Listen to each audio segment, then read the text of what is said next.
c'est une certitude.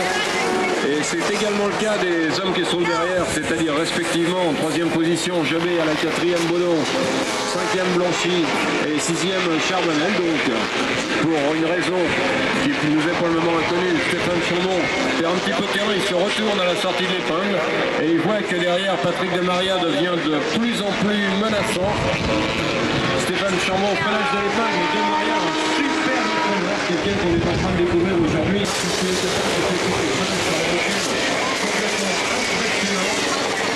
Il se rassemble son freinage à chaque fois de Stéphane Chambon. Stéphane Chambon, c'est quoi après sur la Germaine numéro 7.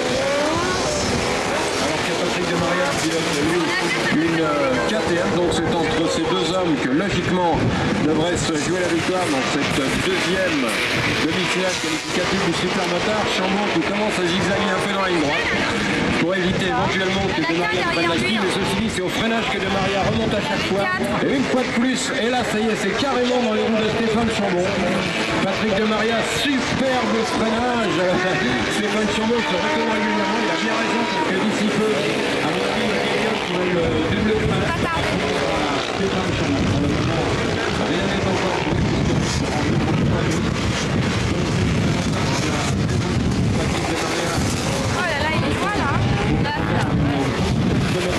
Qui va réussir à refaire son retard au freinage. Il y a quand même pas mal de terrain à rattraper, ça paraît un petit peu difficile, mais Demaria nous indique des freinages assez fantastiques. Et bien voilà un coup là que Chambon a complètement son freinage. Stéphane Chambon, alors qu'il rentre dans l'école pour finir la grande ligne droite. Une trajectoire un petit peu meilleure pour Chambon.